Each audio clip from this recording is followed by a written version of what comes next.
Assalamualaikum warahmatullahi wabarakatuh. Perkenalkan, nama saya Natania Zahra dengan NIM 25612010263. Saya dari Fakultas Ekonomi dan Bisnis dan Program Studi Manajemen. Saya di sini akan menjelaskan tentang materi persediaan pada mata kuliah pengantar akuntansi 1. Baiklah, di sini saya akan menjelaskan tentang materi persediaan pada mata kuliah pengantar akuntansi 1. Baiklah, di sini saya akan menjelaskan tentang persediaan. Nah, persediaan adalah aset yang dimiliki perusahaan untuk dijual dalam kegiatan usaha normal atau digunakan dalam proses produksi.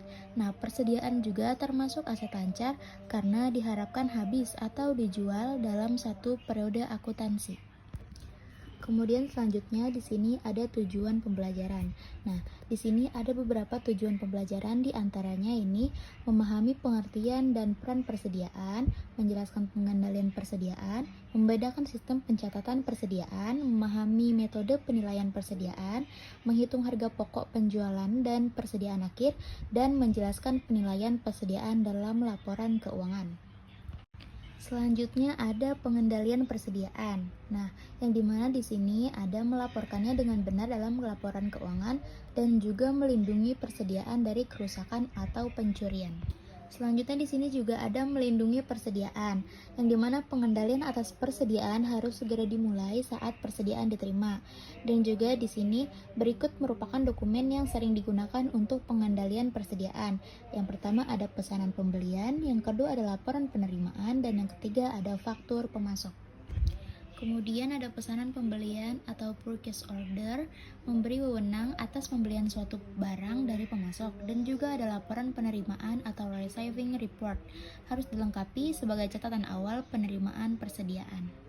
Kemudian selanjutnya di sini ada tindakan-tindakan pengamanan untuk mencegah kerusakan persediaan dan pencurian oleh pelanggan atau karyawan. Nah, kemudian ada sistem pengendalian persediaan dibagi menjadi dua macam. Yang pertama yakni preventif, pencegahan, dan yang kedua yakni detektif, mencari kebenaran. Kemudian selanjutnya di sini ada melaporkan persediaan.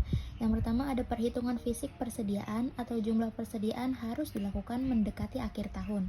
Nah, yang kedua, pastikan kuantitas persediaan yang dilaporkan dalam laporan keuangan akurat. Yang ketiga, biaya perolehan persediaan dimasukkan ke dalam laporan keuangan menggunakan satu dari tiga asumsi arus biaya persediaan. Nah, kemudian juga di sini ada asumsi-asumsi arus biaya persediaan. Yang pertama ada masalah akuntansi muncul saat barang yang identik diperoleh dengan biaya berbeda pada periode tertentu. Nah, yang kedua, saat suatu barang dijual, perlu dilakukan penentuan biaya per unit dengan menggunakan asumsi arus biaya dan metode biaya persediaan terkait. Kemudian di sini juga ada asumsi arus biaya terbagi menjadi dua, yakni yang pertama ada arus biaya dimulai dengan urutan terjadinya biaya, dan yang kedua ada arus biaya merupakan rata-rata seluruh biaya. Kemudian ada metode biaya persediaan. Nah, yang pertama itu masuk pertama, keluar pertama atau FIFO. Nah, yang kedua biaya rata-rata tertimbang. Kemudian di sini ada ilustrasi asumsi arus biaya persediaan. Asumsikan 3 unit identik dari barang X dibeli selama bulan Mei. Nah, di sini ada 10 pembelian pertama di mana per unitnya itu dibiayai dengan 9.000, kemudian 18 pembelian per unitnya itu 13.000, kemudian 24 pembelian di mana per unitnya itu di harga 14.000. Jadi di sini harga rata-rata per unit itu 12.000. Jadi 36.000 dibagi 3 unit sama dengan 12.000. Oke, di sini ada asumsikan satu unit dijual senilai 20.000 pada 30 Mei. Di sini ada penjualan, beban pokok penjualan, laba bruto persediaan akhir. Nah, pada 10 Mei unit terjual yakni sekitar 27.000, kemudian pada 18 Mei unit terjual 23.000, kemudian pada 24 Mei unit terjual dengan 22.000.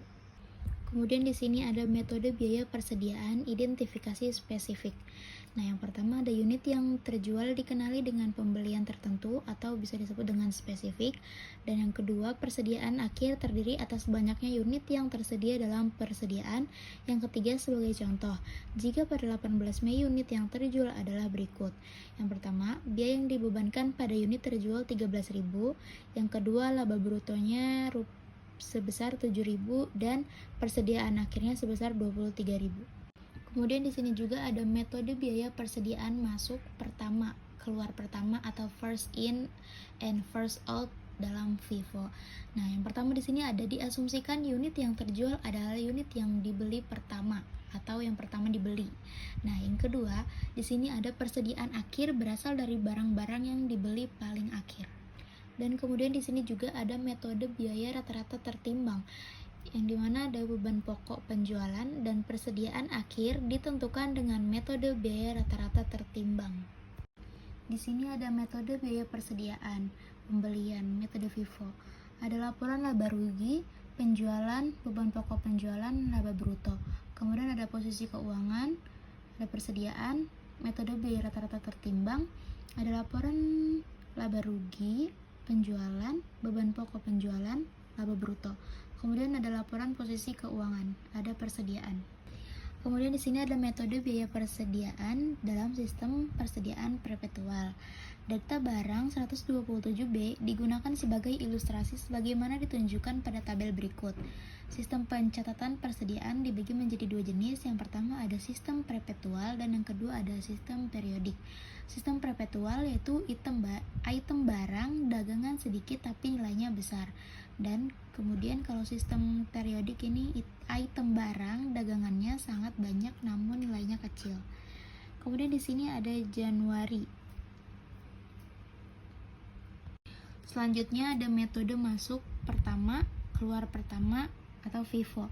Biaya dimasukkan dalam beban pokok penjualan dengan urutan yang sama saat biaya tersebut terjadi. Metode sering konsisten dengan arus fisik atau pergerakan barang. Metode FIFO memberikan hasil yang kurang lebih sama dengan hasil yang diperoleh dari metode identifikasi biaya spesifik. Kemudian di sini ada ayat jurnal dan akun persediaan perpetual FIFO. Nah, di sini ada ayat jurnal dan akun persediaan, yang mana ada barang 127B.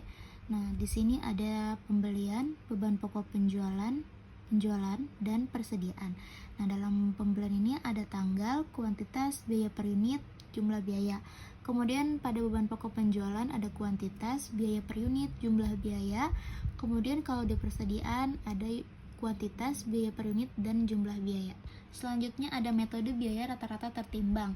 Dalam sistem persediaan perpetual, biaya unit rata-rata tertimbang dihitung setiap ada pembelian yang dilakukan. Kemudian biaya unit ini digunakan untuk menentukan beban pokok penjualan sampai pembelian berikutnya dilakukan dan nilai rata-rata baru dihitung. Dan teknik ini disebut rata-rata bergerak. Kemudian selanjutnya ada ayat jurnal dan akun persediaan perpetual, rata-rata tertimbang. Di sini pada bulan Januari ada barang 127B, ada pembelian, beban pokok penjualan, dan persediaan, yang dimana dalam pembelian ada tanggal, kuantitas, biaya per unit, jumlah biaya. Dan kemudian kalau di beban pokok penjualan ada kuantitas, biaya per unit, jumlah biaya. Dan kalau di persediaan ada kuantitas, biaya per unit, dan jumlah biaya. Kemudian ada metode biaya persediaan dalam sistem persediaan periodik. Yang pertama, hanya pendapatan yang dicatat setiap kali terjadi penjualan. Yang kedua, tidak ada ayat jurnal yang dibuat pada saat penjualan untuk mencatat beban pokok penjualan. Yang ketiga, perhitungan fisik persediaan dilakukan untuk menghitung biaya persediaan dan beban pokok penjualan. Kemudian di sini ada metode masuk pertama, keluar pertama, FIFO. Kita akan menggunakan data yang sama dengan barang 127B dalam contoh persediaan perpetual. Nah, kemudian persediaan awal dan pembelian barang 127B pada bulan Januari adalah sebagai berikut. Pada tanggal 1 Januari, persediaan 1000 unit dengan biaya 20.000 per unit, sama dengan itu 20 juta. Kemudian pada tanggal 10 Januari, pembelian sebanyak 500 unit dengan biaya 22.400 per unit, sama dengan 11.200.000. Nah, kemudian pada tanggal 30 Januari, pembelian sebanyak 600 unit dengan biaya 23.300 per unit, sama dengan 13.980.000. Nah, tersedia untuk dijual selama bulan berjalan, yakni 2.100 unit dengan total 45.180.000. Kemudian perhitungan fisik pada tanggal 31 Januari menunjukkan terdapat sisa persediaan sebanyak 800 unit. Biaya 800 unit dalam persediaan akhir pada tanggal 31 Januari dihitung sebagai berikut. Biaya paling akhir, pembelian tanggal 30 Januari sebanyak 600 unit. Biayanya 23.300 per unit sama dengan 13.980.000. Kemudian biaya paling akhir selanjutnya, pembelian tanggal 10 Januari sebanyak 200 unit dengan biaya 22.400 per unit dengan total 4.480.000. Nah, kemudian persediaan pada tanggal 31 Januari sebanyak 800 unit dengan total 18.640.000. Selanjutnya ini beban pokok penjualan sebesar 26.720.000 seperti ditunjukkan sebagai berikut. Yang pertama ada persediaan awal pada tanggal 1 Januari sebesar 20 juta. Kemudian pembelian sebesar 11.200.000 ditambah 13.980.000 sama dengan 25.180.000. Kemudian ada biaya barang tersedia untuk dijual di bulan Januari sebesar 45.180.000. Nah, persediaan akhir pada 31 Januari sebesar 18.460.000. Nah, beban pokok penjualan sebesar 26.720.000. Kemudian di sini ada arus biaya FIFO. Di sini ada pembelian, barang tersedia untuk dijual, dan beban pokok penjualan. Kemudian selanjutnya ada metode biaya rata-rata tertimbang, di mana biaya ini rata-rata tertimbang dihitung dengan cara berikut. Nah, biaya rata-rata tertimbang sama dengan total biaya unit yang tersedia untuk dijual dibagi unit tersedia untuk dijual. Nah, data barang 127B akan digunakan sebagai berikut.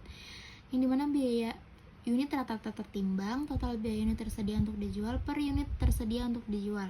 Nah, sama dengan 45.180.000 per 2.100 per unit, sama dengan 21.510 per unit. Kemudian biaya pada persediaan akhir 31 Januari adalah sebagai berikut. Di sini ada persediaan awal Januari, pembelian, biaya barang tersedia untuk dijual di bulan Januari, persediaan akhir 31 Januari, dan beban pokok penjualan. Kemudian membandingkan metode biaya persediaan. FIFO dan persediaan rata-rata tertimbang biasanya akan menghasilkan jumlah yang berbeda untuk satu, beban pokok penjualan, yang kedua laba bruto, yang ketiga laba neto, dan yang keempat persediaan akhir. Kemudian di sini menggunakan sistem persediaan perpetual, laporan laba rugi parsial. Di sini ada FIFO dan biaya rata-rata tertimbang. Nah, di sini ada penjualan. Penjualan itu FIFO sebesar 39 juta, kemudian biaya rata-rata tertimbangnya itu 39 juta. Beban pokok penjualan FIFO sebesar 26.720.000 dan biaya rata-rata tertimbangnya 26.900. Kemudian ada laba bruto yang dimana di FIFO-nya ini 12.280.000, kemudian biaya rata-rata tertimbangnya 12.100.000. Kemudian pada persediaan 31 Januari yang dimana FIFO-nya ini sebesar 18.460.000, kemudian biaya rata-rata tertimbangnya ini 18.280.000. Kemudian ada pengaruh dari perubahan biaya harga, metode biaya FIFO, dan rata-rata tertimbang atau WA. Di sini ada peningkatan biaya atau harga dan penurunan biaya. Nah, di sini peningkatan biaya ada jumlah tertinggi dan jumlah terendah. Begitupun dengan penurunan biaya. Di sini ada jumlah tertinggi dan jumlah terendah. Di dalamnya itu ada beban pokok penjualan, laba bruto, laba neto, dan persediaan akhir barang. Kemudian selanjutnya ada melaporkan persediaan dalam laporan keuangan. Di sini ada biaya merupakan dasar utama dalam penilaian persediaan dalam laporan keuangan, dan juga persediaan dinilai berdasarkan pertimbangan lain selain biaya dalam kasus berikut. Yang pertama di sini ada biaya pengganti barang dalam persediaan berada di bawah biaya yang dicatat. Kemudian yang kedua ada persediaan tidak dapat dijual pada harga penjualan normal yang disebabkan oleh kondisi barang yang cacat, perubahan mode, rusak, usang, atau sebab lainnya. Kemudian penilaian pada nilai yang lebih rendah antara biaya atau pasar. Jika biaya penggantian barang dalam persediaan lebih rendah daripada biaya perolehan, metode nilai pasar atau biaya perolehan yang lebih rendah, lower of cost or market atau LCM, digunakan untuk menilai persediaan. Di sini ada nilai pasar yang dimaksud adalah nilai realisasi neto, net realizable value, dari persediaan tersebut nilai realisasi neto ditentukan sebagai berikut. Nah, nilai realisasi neto sama dengan perkiraan harga jual dikurangi biaya langsung atas pelepasan. Biaya langsung atas pelepasan mencangkup beban penjualan seperti iklan khusus atau komisi penjualan. Kemudian, asumsikan data berikut tentang persediaan yang rusak. Nah, biaya awal, di sini ada biaya awal, perkiraan harga jual, perkiraan beban penjualan. Yang dimana biaya awal 1 juta, perkiraan harga jualnya 800.000, perkiraan bebannya 150.000. Kemudian dalam penerapan LCM, nilai pasar dari persediaan adalah 650.000, dihitung sebagai berikut. Nilai pasar, nilai realisasi neto sama dengan 800.000 dikurang 150.000 sama dengan 650.000. Jadi, persediaan akan dinilai sebesar 650.000 yang mana lebih rendah dari biaya perolehannya sebesar 1 juta dan nilai pasarnya adalah 650.000. Dan juga metode LCM dapat diterapkan dengan salah satu dari 3 cara, yaitu biaya, harga pasar, dan penurunan apapun yang dapat ditentukan untuk hal-hal berikut. Yang pertama, setiap barang dalam persediaan. Yang kedua, kelas atau kategori utama dalam persediaan. Yang ketiga, persediaan secara keseluruhan. Barang A, 100 unit memiliki HP sebesar 5 juta. Harga pengganti sebesar 4 juta, taksiran harga jual barang A dengan harga 6 juta, biaya penjualan 500.000. Margin labanya diperkirakan 10%. Berapa nilai persediaan yang harus disajikan di LPK? Jawabnya, batas harga jual kurang BP sama dengan 5.500.000. Harga batas bawah BA kurang ML sama dengan 5.500.000 dikurang 600.000 sama dengan 4.900.000. Harga pasar 4.900.000. ICM 4.900.000, selisihnya 100.000. Penyesuaian kerugian atas penilaian persediaan. Kemudian di sini ada persediaan di laporan posisi keuangan. Persediaan biasanya disajikan di bagian aset lancar dalam laporan posisi keuangan. Hal-hal berikut juga dilaporkan. Yang pertama, metode untuk menghitung biaya persediaan, FIFO atau biaya rata-rata tertimbang. Yang kedua, metode penilaian persediaan, biaya atau nilai pasar atau biaya yang lebih rendah. Kemudian di sini contohnya kedai kopi, laporan posisi keuangan pada 31 Desember 2016. Di sini ada aset lancar, di mana dalamnya ada kas dan setara kas, investasi perdagangan, biaya real, ditambah penyisihan penilaian untuk investasi perdagangan, pi utang usaha, dikurangi penyisihan pi utang usaha, persediaan, nilai yang lebih rendah di antara biaya, metode FIFO atau penilaian pasar. Kemudian di sini ada pengaruh kesalahan persediaan terhadap laporan laba rugi periode berjalan. Di sini ada pengaruh laporan laba rugi, ada kesalahan pada persediaan, beban pokok penjualan, laba bruto, dan laba neto. Selanjutnya ada pengaruh kesalahan persediaan untuk laporan laba rugi selama 2 tahun. Di sini ada Sinar Express, laporan laba rugi untuk tahun yang berakhir pada 31 Desember 2015 dan 2016. Nah, di sini ada 2 pembagian yang dimana pada tahun 2015 ada benar dan tidak benar. Dalamnya itu mencakup penjualan, persediaan 1 Januari, pembelian, persediaan yang dapat dijual, persediaan semakin berkurang. Pada tanggal 31 Desember ada beban pokok penjualan, laba bruto, beban operasi, laba neto. Begitupun dengan 2016, di sini ada benar dan tidak benarnya. Kemudian ada pengaruh kesalahan persediaan pada laporan posisi keuangan periode berjalan. Di sini ada pengaruh pada laporan posisi keuangan yang di sini ada kesalahan persediaan akhir, persediaan dagang, aset lancar, total aset, ekuitas pemilik atau modal. Kemudian ada analisis dan interpretasi keuangan. Persediaan harus tersimpan dengan cukup untuk memenuhi kebutuhan pelanggan agar mencegah terjadinya kehilangan penjualan. Kemudian, terlalu banyak persediaan mengurangi likuiditas perusahaan yang dapat digunakan untuk meningkatkan kegiatan operasional. Kelebihan persediaan meningkatkan beban penyimpanan dan pajak properti. Kemudian kelebihan persediaan meningkatkan risiko kerugian akibat penurunan harga, kerusakan, atau perubahan selera pelanggan. Selanjutnya ada perputaran persediaan. Mengukur hubungan antara volume barang terjual dan jumlah persediaan yang dimiliki selama periode tertentu, semakin besar perputaran persediaan, maka pengelolaan persediaan semakin efisien dan efektif. Di sini ada perputaran persediaan, yang dimana beban pokok penjualan per persediaan rata-rata. Selanjutnya ada perputaran persediaan. Ini perputaran persediaan PT Matahari Deepstroke Tbk. Nah, untuk tahun yang berakhir pada 2016 dan 2015. Di sini ada beban pokok penjualan, persediaan awal tahun, akhir tahun, kemudian persediaan rata-rata, perputaran persediaan. Selanjutnya ada jumlah hari penjualan dalam persediaan, yang dimana ukuran kasar atas lamanya waktu yang diperlukan untuk memperoleh, menjual, dan mengganti persediaan. Beban pokok penjualan harian rata-rata ditentukan dengan membagi beban pokok penjualan dengan 365. Di sini ada jumlah hari penjualan dalam persediaan sama dengan persediaan rata-rata per beban pokok penjualan rata-rata harian. Kemudian, jumlah hari penjualan dalam persediaan untuk Matahari dihitung sebagai berikut. Di sini ada untuk tahun yang berakhir pada 2016 dan 2016, yang dimana dalamnya mencakup beban pokok penjualan harian rata-rata, persediaan rata-rata, dan jumlah hari penjualan dalam persediaan. Kemudian di sini ada Matahari versus PT Sepatu Bata Tbk. Nah, perputaran persediaan dan jumlah hari penjualan dalam persediaan. Di sini ada Matahari dan Bata.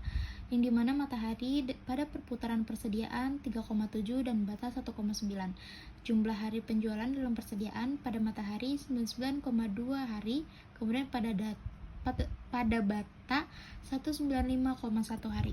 Kemudian di sini ada lampiran. Memperkirakan biaya persediaan. Ada metode retail dan metode laba bruto. Kemudian di sini ada metode retail untuk memperkirakan biaya persediaan. Metode retail diterapkan dengan cara berikut. Nah, yang pertama, hitung jumlah persediaan tersedia untuk dijual pada biaya at cost dan pada harga retail. Yang kedua, hitung rasio biaya terhadap harga retail atas biaya yang tersedia untuk dijual. Yang ketiga, hitung persediaan akhir pada harga retail dengan mengurangkan penjualan dari persediaan tersedia untuk dijual pada harga retail. Yang keempat, perkirakan biaya persediaan akhir dengan mengalihkan persediaan akhir pada harga retail dengan rasio biaya terhadap harga retail. Kemudian di sini ada menentukan persediaan dengan metode retail. Di sini ada langkah 1, langkah 2, langkah 3, dan langkah 4. Yang dimana langkah 1 ini barang tersedia untuk dijual, dan langkah 2 rasio biaya terhadap harga retail, dan langkah ketiga persediaan, langkah keempat persediaan. Kemudian selanjutnya ada metode laba bruto untuk mempersiapkan biaya persediaan. Metode laba bruto diterapkan dengan cara sebagai berikut. Yang pertama, hitung jumlah persediaan tersedia untuk dijual pada biaya atau at cost. Nah, yang kedua, hitung perkiraan laba bruto dengan mengalihkan penjualan dengan persentase laba bruto. Yang ketiga, hitung perkiraan beban pokok penjualan dengan mengurangkan perkiraan laba bruto dari penjualan. Yang keempat, perkirakan biaya persediaan akhir dengan mengurangkan perkiraan beban pokok penjualan dari persediaan tersedia untuk dijual. Kemudian di sini yang terakhir, memperkirakan persediaan dengan metode laba bruto. Di sini ada beberapa langkah seperti yang disebutkan sebelumnya, ada 4 langkah, bisa dilihat di tabel berikut.